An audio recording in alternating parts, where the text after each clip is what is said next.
यही जज्बा रहा तो मुश्किलों का हल भी निकलेगा, जमी बंजर हुई तो क्या वहीं से जल भी निकलेगा। ना हो मायूस ना घबरा इन अंधेरों से मेरे साथी, इन्हीं रातों के दामन से सुनहरा कल भी निकलेगा। सो यारो, जैसे कि आपको पता है कि UPSC CSC IAS examination India का सबसे टफ एग्जामिनेशन माना जाता है। एंड बहुत से सारे स्टूडेंट्स केवल उसका नाम सुनकर ही डर जाते हैं और साथ ही में उनके मन में एक डर सा बैठा होता है कि यार कि यूपीएससी बहुत टफ एग्जामिनेशन है, उन्हें हम क्रैक कर पाएंगे या नहीं, या फिर उस एग्जाम को लेकर बहुत सारी पूर्व धारणाएं उनके मन में बनी होती है। लेकिन यारो, इस वीडियो को देखने के बाद में डेफिनेटली आपका ये जो डर है यूपीएससी एग्जाम को लेकर, डेफिनेटली वो डर आपका बाहर निकल जाएगा। एंड साथ ही में इस वीडियो को देखने के बाद में आप वाकई में इस जर्नी को एक सक्सेसफुली तरीके से आप उसे एंजॉय कर पाओगे, इस बात की तो मैं आपको पूरी श्योरिटी दे सकता हूँ। यानी कि क्या है कि it will be so transformational video for your UPSC CSC preparation. Okay, but आगे बढ़ने से पहले मेरा नाम जान लीजिए। मेरा नाम है अमोल मानगरे और ये मेरी बेस्ट इंटरेस्टिंग क्लास जहाँ पर आप लोगों को बहुत कुछ सीखने मिलता है और मिलता रहेगा। अगर आप चैनल पर नए हो तो यार सब्सक्राइब कर दीजिए, क्योंकि यहाँ पर आपको ऐसी नई जानकारियों के बारे में सीखने को मिलता है और हमेशा मिलता रहेगा। एंड साथ ही मैंने क्या, अभी तक अगर आपने इस वीडियो को लाइक नहीं किया तो जल्दी से एक लाइक और साथ ही में एक कमेंट तो दिल से मतलब बनता ही है, ठीक है। एंड सो क्या है कि यारों नहीं क्या, हमें मतलब नहीं क्या किसी भी एग्जामिनेशन का अगर हमारे दिल से अगर डर निकालना है तो वो तो सबसे पहले हमें क्या है कि नहीं क्या, उस एग्जाम को समझना बहुत जरूरी है कि उस एग्जाम का पैटर्न क्या होता है। एंड साथ ही में वो कौन से बेसिक फंडामेंटल्स है कि जिनके बदौलत नहीं क्या हम यूपीएससी एग्जाम को क्रैक कर सकते हैं, या फिर यूपीएससी एग्जाम्स के ऐसे बेसिक कौन से इसेंशियल्स है कि जिन्हें फॉलो करके आप भी एक सक्सेसफुली तरीके से आप इस जर्नी को वाकई में एक सक्सेसफुल तरीके से आप उसे क्रैक कर सकते हो, या फिर आप वाकई में एक एस्पिरेंट होते हुए भी आप इस जर्नी को एंजॉय कर सकते हो। अभी क्या होता है कि इनका सबसे पहले जो यूपीएससी के जो स्टूडेंट्स होते हैं तो उन्हें वाकई में मतलब स्टार्टिंग में पता ही नहीं होता कि एक्चुअल में यूपीएससी क्या है, या फिर यूपीएससी का पैटर्न क्या है, यूपीएससी के बेसिक फंडामेंटल्स क्या है। लेकिन फिर भी वो लोग क्या होते हैं, यूपीएससी एग्जाम से डरे होते हैं। क्यों डरे होते हैं? क्योंकि क्या कि उस समाज के नहीं क्या कुछ महान व्यक्तियों ने उनके मन के अंदर पहले से ही कुछ नहीं किया, पहले से ही कुछ पूर्व धारणाएं डाली होती कि यूपीएससी एग्जामिनेशन बहुत टफ है, आप मत देना, ये होता है वो होता है, मतलब ऐसी बहुत सारी पूर्व धारणाएं बनी होती कि इसकी वजह से बहुत से सारे लोग केवल उसे अटेम्प्ट करने से ही पहले या फिर उसकी तैयारी इन डिटेल में करने से पहले उस एग्जाम से डरे होते हैं। तो फिर आज हम उन सारे डर को हम निकालने वाले, तो हम सबसे पहले हम यूपीएससी का पैटर्न समझेंगे कि यूपीएससी एग्जामिनेशन किन स्तरों में होता है। तो फिर यूपीएससी एग्जामिनेशन के 3 चरण होते हैं, जैसे प्रीलिम्स, मेंस एंड इंटरव्यू। इन तरीके के 3 चरणों में यूपीएससी एग्जामिनेशन को कंडक्ट किया जाता है। और फिर क्या कि अभी क्वेश्चन आता है कि बहुत सारे स्टूडेंट्स यूपीएससी एग्जामिनेशन को अदर कुछ मतलब नहीं कि गवर्नमेंट एग्जाम से कंपेरिजन करने लग जाते हैं। जैसे कि फॉर एग्जाम्पल कोई अगर एस्पिरेंट अगर बैंकिंग की तैयारी कर रहा हो, या फिर एसएससी की तैयारी कर रहा हो, या फिर वो किसी भी नीट या फिर किसी भी वॉटेवर या फिर किसी पीसीएस वगैरह किसी भी टाइप के एग्जाम की प्रिपरेशन कर रहा है, तो फिर वो बंदा सोचता है कि यार मैं क्या करूँगा, उस प्रिपरेशन के साथ साथ में मैं यूपीएससी एग्जाम भी देकर देखूंगा। अगर क्रैक होता है तो बहुत अच्छी बात है, अगर नहीं हुआ तो मेरे पास ऑलरेडी एक प्लान है। एंड फिर क्या होता है कि इनका ऐसे लोग नहीं क्या मतलब पूरी तरीके से तो स्ट्रांग नहीं होते, उनकी तैयारी पूरी अच्छी तरीके से मतलब तैयार नहीं होती, या फिर अगर वो लोग नहीं क्या जब यूपीएससी देते तो ऑब्वियसली उन लोगों की हार होने वाली, क्योंकि क्या है कि यूपीएससी एग्जाम में 5-5, 6-6 साल से कड़ी मेहनत करने के बाद में भी लोग क्रैक कर नहीं पा रहे। लेकिन अगर वो लोग डायरेक्टली अगर एक तुक्के मारने या फिर एक एक्सपीरियंस के लिए अगर वो एग्जाम दे रहे तो डेफिनेटली वो लोगों का यूपीएससी एग्जामिनेशन कुछ क्रैक होने नहीं वाला है। और अगर तुक्के मार के अगर प्रीलिम्स अगर निकल भी जाता है फिर भी वो लोग मेंस में मतलब अटकने वाले। और फिर क्या है कि इनका उन्हीं लोगों की वजह से यूपीएससी एग्जाम में भीड़ ज़्यादा होती है। एंड फिर इसी भीड़ की डर की वजह से बहुत सारे होनहार स्टूडेंट्स ने क्या प्रेशर में आ जाते हैं। एंड साथ ही में वो खुद ही फर्स्ट अटेम्प्ट मतलब नहीं क्या उसे फेस करने से पहले वो लोग डर जाते हैं कि यार कि यूपीएससी एग्जामिनेशन इतना टफ है, इतना कंपटीशन है, 10 लाख 12 लाख लोग मतलब नहीं क्या उस एग्ज़ाम को दे रहे, तो हमारा क्या होगा। तो फिर सबसे पहले हमें यूपीएससी एग्जाम को अगर हमें वाकई में अगर हमें सच में अगर आईएएस आईपीएस या फिर हमें अगर नहीं क्या क्लास 1 ऑफिसर बनना है, तो हमें सबसे पहले यूपीएससी के इस कुरुक्षेत्र में पूरी तरीके से उतरना पड़ेगा। हमें मतलब नहीं क्या इस कुरुक्षेत्र में अभिमन्यु की तरह आधा ज्ञान नहीं बल्कि एक अर्जुन की तरह सर्वश्रेष्ठ योद्धा बनकर हमें उसमें उतरना पड़ेगा। अगर एक सच्चे दिल से अगर यूपीएससी की तैयारी करते हो और अगर सारी चीज़ों को अगर आप रिसर्च करते हो तो वाकई में आपकी जीत। सबसे पहले हम क्या करते हैं, यूपीएससी एग्जामिनेशन के नेचर को समझते हैं। अभी बहुत सारे लोग तो ये तो देख लेते हैं कि इसमें 3 चरण है, प्रीलिम्स, मेंस एंड इंटरव्यू, लेकिन उसका नेचर क्या है, वो एग्जाम किस प्रकार से काम करने वाला, प्रीलिम्स क्या काम करेगा, मेंस क्या करेगा या फिर इंटरव्यू क्या करेगा, वो चीज़ समझ में आना बहुत जरूरी है। तो सबसे पहले जो प्रीलिम्स एग्जाम होता है, प्रीलिम्स एग्जाम का जो काम होता है वो होता है केवल और केवल एस्पिरेंट्स को छांटना। मतलब उनकी सिर्फ नहीं क्या उनको छाट देना, अगर कोई 10 लाख 12 लाख की अगर भीड़ आ रही तो उनमें से ज़्यादा लोगों को एग्जिट कर देना।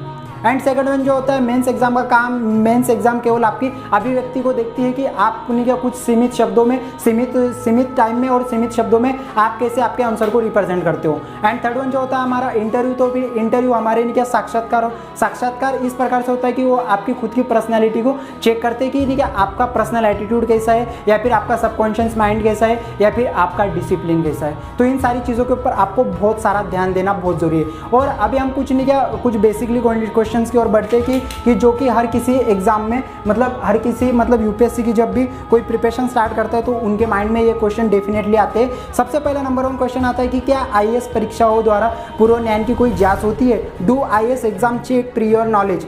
क्या अगर कोई यूपीएससी आईएएस की अगर प्रिपरेशन करना है तो क्या आपको कोई पुराना नॉलेज या फिर आपकी कोई जो बैकग्राउंड जो आपका रहा है तो उससे क्या आपका कोई रिलेशन होने वाला है या फिर उसके साथ आपका कोई कॉन्टैक्ट होने वाला है? तो ऐसे बहुत सारे एस्पिरेंट्स के माइंड में क्वेश्चन होता है। या फिर जैसे कि आपने मतलब कुछ चीज़ें आपने नोटिस की होंगी कि जैसे कि आप अगर यूपीएससी की प्रिपरेशन अगर आप स्टार्ट करना चाहते हो, लेकिन आपके जो परिवार के जो कुछ जो लोग हैं तो उनके वो आपके माइंड में कुछ ऐसी चीज़ें डालते हैं कि भाई आपका तो 10th का रिजल्ट अच्छा नहीं आया था, आपको तो 12th में आपको अच्छा रिजल्ट नहीं आया था, तो आप तो आईएएस कर ही नहीं सकते हो। और ऐसे बहुत सारे लोग हैं कि क्या है कि जो कि इतनी मेहनत कर रहे हैं फिर भी अगर उन लोगों से क्रैक नहीं हुआ तो आपसे तो होगा ही नहीं। तो ऐसे बहुत सारे लोगों के माइंड में नहीं गया मतलब यही क्वेश्चन दौड़ते कि मैं तो 12वीं में मैं फेल हो गया था या 10वीं में मैं फेल हो गया था या फिर मेरा पढ़ने में अच्छा मन नहीं लगता तो क्या मैं आईएएस क्रैक कर पाऊंगा या नहीं। ऐसा कुछ भी नहीं होता है, ठीक है। तो फिर अभी हम देखते हैं कि आईएएस में किस चीज़ की हमें सबसे ज़्यादा ज़रूरत होती है। तो सबसे पहले इनके बल्कि इस परीक्षा में आपको व्यक्तित्व, सोच, तर्क, विश्लेषण, निर्णय शक्ति और आपके विविध कृतित्व पर परख की जाती है। आपकी विशेषताओं या गुणों, दिमाग, विचारों आदि का पता लगाया जाता है। यानी कि क्या कि rather this exam test your personality, thinking, logic, analysis, decision making power and your diverse creativity, your characteristics, our qualities, mind, thoughts etcetera are explore. यानी कि क्या है कि इनका आप जब इस एग्जाम को देते हो तो इसमें नंबर 1 है कि व्यक्तित्व। देखो सबसे पहले वो चीज़ समझो कि आईएएस का एग्जाम किसी व्यक्ति का नहीं तो ये एक व्यक्तित्व का है, एक पर्सनालिटी का है कि आपकी पर्सनालिटी कैसी है, आपका एटीट्यूड कैसा है, आपका चलने का एटीट्यूड कैसा, आपका बात करने की स्किल कैसी है। उन सारी चीज़ों के ऊपर बहुत सारी आपका मतलब ये इंपॉर्टेंट फैक्टर होते हैं फॉर योर सिलेक्शन, ठीक है। उसके बाद में होते हैं आपकी सोच, आपकी थिंकिंग पावर कैसी है, आप चीज़ों को कैसे सोचते हो, आप पॉजिटिविटी सोचते हो या नेगेटिविटी सोचते हो या फिर आप एक्यूरेटली पॉजिटिविटी आप सोच को सोचते हो। That's a very important point. And फिर होता है तर्क कि आप अगर किसी भी चीज़ के ऊपर या फिर किसी के पॉइंट के ऊपर आप क्या आइडिया लगा सकते हो या फिर आप कैसा लॉजिक लगा सकते हो या फिर आप जो लॉजिक लगा रहे हो तो फिर इन लॉजिक का सामने कितना अच्छे तरीके से हमें रिजल्ट मिल सकता है। इन चीज़ों के ऊपर भी काफ़ी ध्यान दिया जाता है। नेक्स्ट वन आता है विश्लेषण यानी कि एनालिसिस।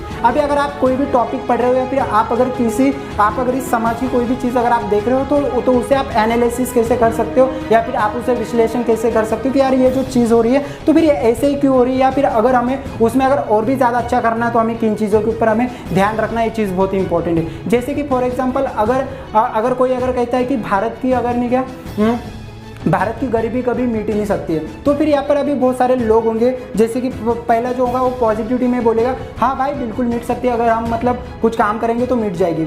और दूसरा जो रहेगा नेगेटिविटी वाले तो वो क्या बोलेंगे कि भारत में ये कमी है वो कमी है, उसकी वजह से भारत कभी भी रिच कंट्री में आ नहीं सकता है। लेकिन थर्ड वन जो एक्यूरेट पॉजिटिविटी वाले जो लोग रहेंगे तो उनके वो हमेशा सोचेंगे कि हमें वो कौन से अभियान चलाने चाहिए या फिर हमें वो क्या चीज़ें करनी चाहिए कि जिसकी वजह से हम इन संकट से निकल सकते हैं, ठीक है। तो फिर यह वाला आपका एक पॉजिटिव एटीट्यूड रहना बहुत जरूरी है। एंड नेक्स्ट वन आता है कि आपकी निर्णय शक्ति, कि अगर आप कोई भी काम कर रहे हो तो उसमें आपकी डिसीजन लेने की पावर कितनी है और साथ ही में आप जो डिसीजन ले रहे हो तो उसके लिए आप कितना टाइम ले रहे हो और साथ ही में नहीं कि आप इस डिसीजन को कितनी नज़रों से देख रहे हो। यानी कि अगर कोई ऐसा नहीं कि अगर आपके साथ कोई बुरा कर रहा है तो आप भी उसके साथ बुरा करो, या फिर अगर किसी ने किसी के साथ बुरा किया तो आप भी उसके साथ डायरेक्टली बुरा कर दो। तो आपको सबसे पहले ये चीज़ समझना बहुत जरूरी कि उस पर्सन ने जो भी काम किया था या फिर जो भी कुछ गलती की थी तो फिर उसके पीछे उसकी वजह क्या थी, उसने क्या सोचकर वो चीज़ें की। तो आपको मतलब कोई भी जड़ को आपको डायरेक्टली किसी भी मुसीबत को आपको जड़ को पकड़ना है या फिर आपको उसको जड़ से हटाकर आपको डिसीजन लेना है, ओके। एंड फिर अगला जो आता है कि आपकी व्यक्तित्व की परख होती है और आपकी नहीं क्या आप यहाँ पर और एक शब्द है डाइवर्स क्रिएटिविटी, आप कैसे बनाते हो। जैसे कि फॉर एग्जाम्पल अभी यूपीएससी में हिस्ट्री, ज्योग्राफी वगैरह पढ़ने को मतलब बताया जाता है, हमें एनसीईआरटी एनसीईआरटीज पढ़ो या फिर बहुत सारे स्टैंडर्ड्स बुक्स हमें बताई जाती है। एंड बहुत सी सारी चीज़ें हिस्टोरिकल होती है। अगर आप ज्योग्राफी में भी देखोगे तो ज्योग्राफी में भी आपको हिस्ट्री दिखने को मिलेगी। अगर आप पॉलिटिकल साइंस देखोगे तो उसमें भी आपको हिस्ट्री देखने को मिलेगी। लेकिन अगर आप उसी हिस्ट्री का प्रेजेंट में और साथ ही में फ्यूचर में आप कैसा यूज़ कर सकते हो, that's a very important point. तो फिर आपका नहीं क्या ये डाइवर्जन आपकी क्वालिटी कैसी है और साथ ही में नहीं क्या आपकी क्रिएटिविटी कितनी ज़्यादा मतलब मायने रखती है, ये बहुत ही ज़्यादा इंपॉर्टेंट होता है। तो अगर इन चीज़ों के ऊपर भी फोकस करोगे तो definitely you will be to success in this field. Okay, and अभी जो नेक्स्ट जो क्वेश्चन आता है कि यूपीएससी किस तरह के लोगों का सिलेक्शन नहीं करता है, लिख के ले लो भाई। अगर ऐसी कुछ चीज़ें अगर आप में नेगेटिव है ना तो यूपीएससी एग्जाम कभी भी आपका सिलेक्शन करने नहीं वाला है। तो अभी हम देखते हैं कि नहीं क्या what type of people UPSC does not selected.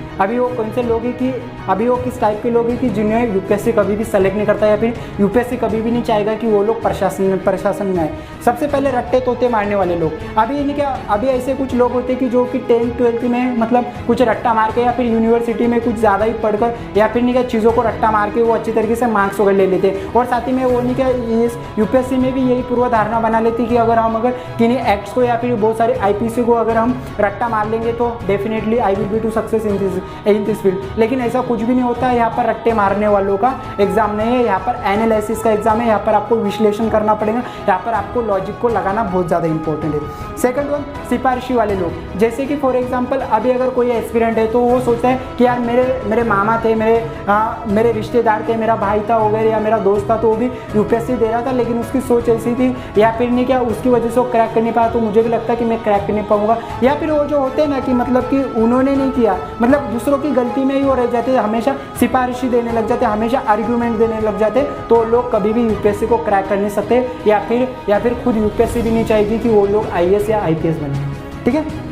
Number 3 पे आते हैं तिकड़मी लोग। अभी तिकड़मी लोग अभी कैसे होते हैं कि जो कि नहीं क्या 10th 12th या फिर यूनिवर्सिटी के एग्जाम में कुछ छोटी मोटी नहीं क्या मतलब चीटिंग वगैरह करके या फिर कुछ छोटे मोटे उनके कुछ इंटेलिजेंस को यूज़ करके या फिर कुछ नहीं क्या मतलब जीनियस माइंड मतलब थोड़ा सा लगाकर वो उन्होंने कुछ भी मतलब ऐसे कुछ काम किए हो कि जो कि एग्जाम में कुछ गलत तरीके से उन्होंने एग्जाम को पास आउट किया है। लेकिन फिर नहीं क्या फिर वो लोग सोचते हैं कि अगर हम यूपीएससी में भी हम थोड़ा सा टीचर को नहीं क्या इधर उधर भटका अगर हम थोड़ी सी चीटिंग वगैरह करने का कोशिश करेंगे या फिर कुछ हमने क्या मतलब नहीं क्या कुछ यहाँ पर हम कुछ माइंड लगाने की कोशिश करेंगे या फिर हम इधर उधर किसी से बात करके हम कुछ करने की कोशिश करेंगे, तो ऐसे लोगों का भी यूपीएससी एग्जाम क्रैक कभी नहीं होता है, ध्यान में रखना। ठीक है। और जो अगले नंबर पे आता है उनका नाम है अधकचरे वाले लोग। कि जैसे फॉर एग्जांपल अगर आपने कोई पॉइंट पढ़ा है, ठीक है, आपने मतलब किसी पॉइंट को इन डिटेल में नहीं पढ़ा है, आपने केवल उसी को लिया और आपने उसे थोड़ा सा पढ़ा, मतलब आपने उसे कभी भी इन डिटेल में आपने नहीं देखा है। लेकिन अगर आपकी कोई क्लास चल रही हो और अगर आप क्लास में अगर आपके आधे नॉलेज के साथ अगर पूरे क्लास में अगर आप हंगामा मचाते हो या फिर आप दंगा करते हो, मतलब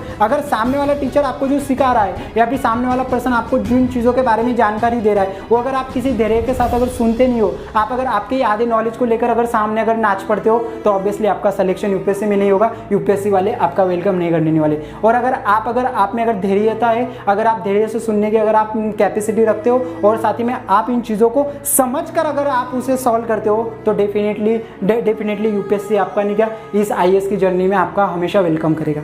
ठीक है। और अभी आगे के जो लोग होते हैं अयोग्य। अभी अयोग्य का मीनिंग क्या होता है कि लोग इलास्टिक ना होना। जैसे कि मतलब नहीं क्या जैसे फॉर एग्जांपल कोई एस्पिरेंट हो, अभी वो तो स्टार्टिंग में अभी तो सोच तो लेता है कि मैं आईएएस बनूंगा, आईपीएस बनूंगा, मैं यूपीएससी की तैयारी करूंगा। लेकिन अभी जैसे ही मतलब अभी किसी को जवानी में कभी प्यार हो जाता है या फिर कभी भी किसी लड़की से क्रश हो जाता है या फिर किसी लड़की को किसी लड़के से क्रश हो जाता है। लेकिन क्या है कि जब भी उनमें मतलब दरार आती है या फिर उनमें जब भी ब्रेकअप का टाइम आता है तो उसके बाद में वो लोग खुद को मतलब इस डिप्रेशन से निकाल नहीं पाते, या फिर अगर फैमिली में अगर कुछ भी अगर इश्यू हो जाए या फिर उनकी अगर फाइनेंशियल कंडीशन खराब हो जाए, इकोनॉमिकल कंडीशन या प्रोफेशनल या फिर पर्सनल लाइफ में कुछ भी इशू क्यों ना आ जाए, वो लोग उसे चेंज करने का बिल्कुल भी कोशिश नहीं करते। तो ऐसे लोग कभी भी यूपीएससी एग्जाम को क्रैक कर नहीं सकते। आपको टाइम के हिसाब से आपको खुद को बदलना है और साथ ही में आपको टाइम बदलने की आप में कैपेसिटी रखना है। ठीक है। और अपात्र लोग। अभी अपात्र लोग यानी कैसे होते हैं कि जो कि अच्छे कामों में भी बुराई देखते हैं। जैसे कि फॉर एग्जांपल अभी अगर हमारा चैनल है, अगर इसके ऊपर अगर हज़ारों लोग अगर अच्छी चीज़ें लिख रहे हैं कमेंट में, लेकिन अगर कोई आप एक अगर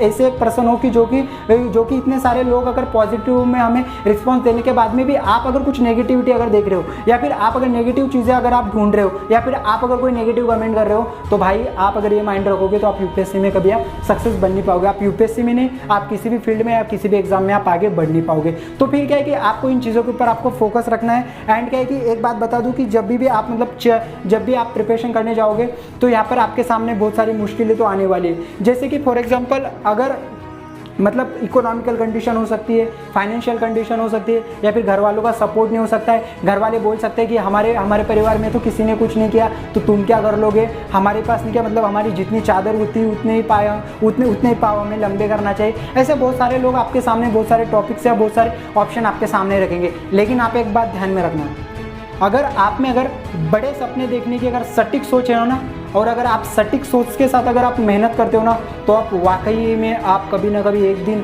आप उन बड़े सपनों के लिए बड़ी औकात आप तैयार कर लेते हो, या फिर आप बड़े औकात वाले आप बन जाते हो। सिर्फ आपको खुद के ऊपर भरोसा रखना है और आपको हमेशा चलते रहना है एक पॉजिटिविटी के साथ में। और अभी नेक्स्ट जो क्वेश्चन आता है कि यूपीएससी एग्जामिनेशन किन लोगों का चयन करता है, कि what kind of people does UPSC selected. तो अभी हम देखते हैं कि ऐसे कौन से लोग होते हैं कि जिनका यूपीएससी हमेशा वेलकम करता है और उन्हें लबासना मसूरी में ले जाता है।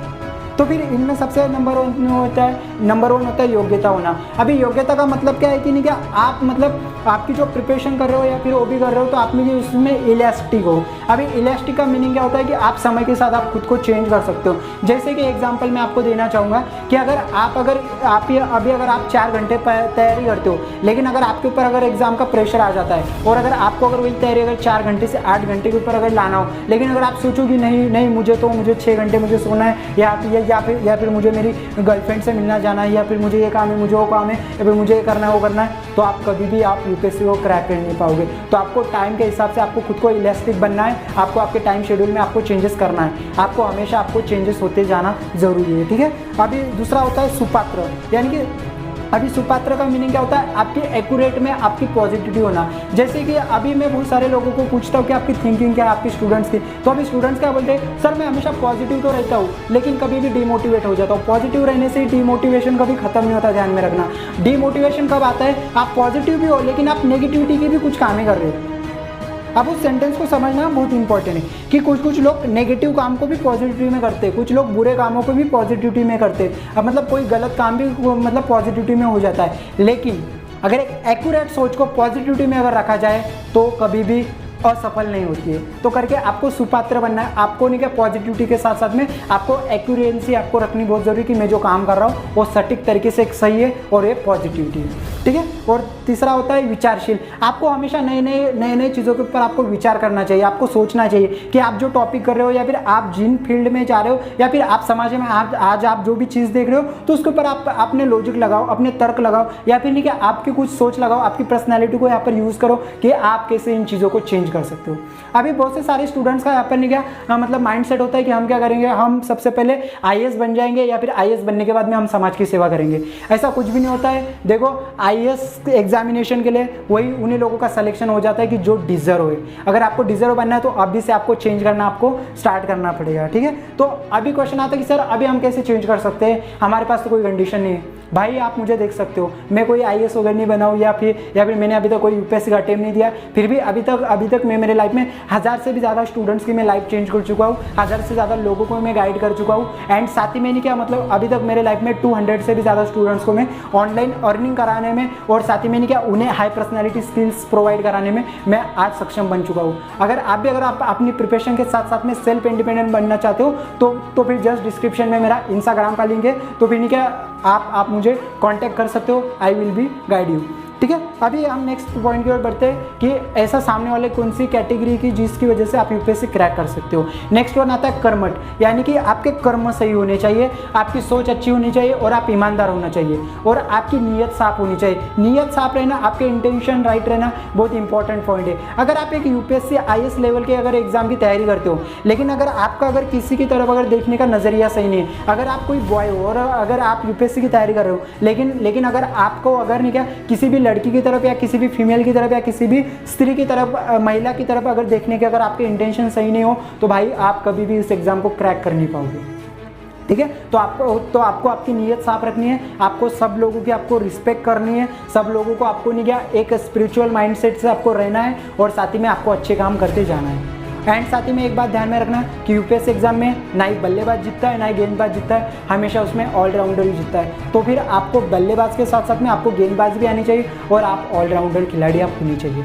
तो फिर आज मैंने अभी जो भी अभी इंपॉर्टेंट पॉइंट बताए, अगर उन्हें भी अगर आप सही तरीके से अपने लाइफ में अगर इंप्लीमेंट कर लोगे तो डेफिनेटली आपका इस एग्जाम को लेकर जो भी डर है वो डर आपका डेफिनेटली आपका निकल ही जाएगा। और साथ ही में इंस्टाग्राम का लिंक दिया हूँ, इंस्टाग्राम के ऊपर आके जरूर बताना कि इन्हें क्या सर मैंने ये पॉइंट को मैंने इंप्लीमेंट किया और साथ ही में आज मैं खुद को नहीं क्या इस लेवल का फील कर पा रहा हूँ, या फिर मैं आज मैं इस जर्नी को इस लेवल का मैं आगे बढ़ पा रहा हूँ। ठीक है। और अभी जो सबसे इंपॉर्टेंट जो पॉइंट होता है कि यूपीएससी लेवल का यूपीएससी एग्जाम का सिलेबस समझना कि प्रीलिम्स में क्या है, मेंस में क्या है, इंटरव्यू में क्या है, और साथ ही में इन तीनों एग्जाम का नेचर समझना, क्वेश्चन का टाइप समझना, साथ ही में उनमें नहीं क्या आंसर राइटिंग का टाइप समझना, क्वेश्चन कहाँ से आ रहे हैं, कैसे आ रहे हैं, उन क्वेश्चन को कैसे सॉल्व करना है, कैसे आपको लॉजिक लगाना है, कैसे पर्सनैलिटी को यूज़ करना है, कहाँ पर कम्युनिकेशन लगाना है, कहाँ पर स्पीकिंग स्किल लगाना है, उन सारी चीज़ों को आपको यूज़ करते आना बहुत ज़रूरी है।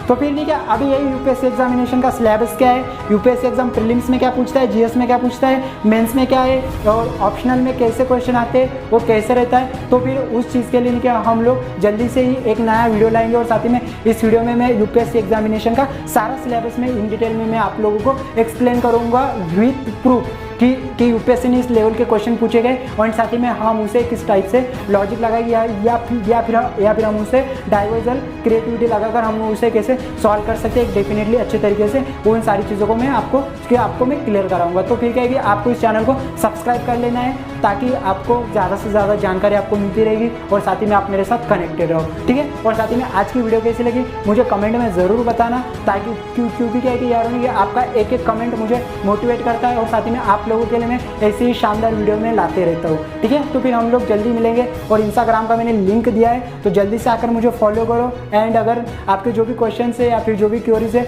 या फिर अगर आपको यूपीएससी के बारे में जो भी कुछ मुझसे जो भी कुछ हेल्प चाहिए, सिलेबस लेना हो या फिर जो भी कुछ क्वेश्चन हो तो नहीं क्या उनको आप मुझे इंस्टाग्राम के ऊपर पुट कर सकते हो। तो फिर नहीं क्या मैं आपका वही क्वेश्चन मैं आपकी अगली वीडियो में मैं आपको उसका आंसर कर दूंगा या फिर आई विल बी कॉन्टेक्ट यू, मैं आपसे कॉन्टैक्ट कर लूँगा। ओके। सो गाइस जल्दी से मिलेंगे आज, तब तक कि आप लोग अपना ख्याल रखना और इस वीडियो को बहुत सारा प्यार देना। अगर आपका कोई दोस्त है, अगर कोई भी अगर कॉन्टैक्ट में अगर यूपीएससी की प्रिपरेशन कर रहा हो तो उस बंदे से ज़रूर या फिर उस पर्सन से उस वीडियो को ज़रूर शेयर कीजिएगा, क्योंकि क्या है कि नहीं क्या मैं चाहता हूँ कि लेट्स बिकम सक्सेसफुल टुगेदर, हम सब लोग एक साथ सक्सेस बने, आगे बढ़े। ठीक है। तो सब लोगों के तक वीडियो को फैला दो और आपका प्यार मुझे ज़रूर बताओ। तो मैं आप लोगों को जल्दी मिलूंगा अगली वीडियो में, तब तक कि आप लोग अपना ख्याल रखना। Bye bye.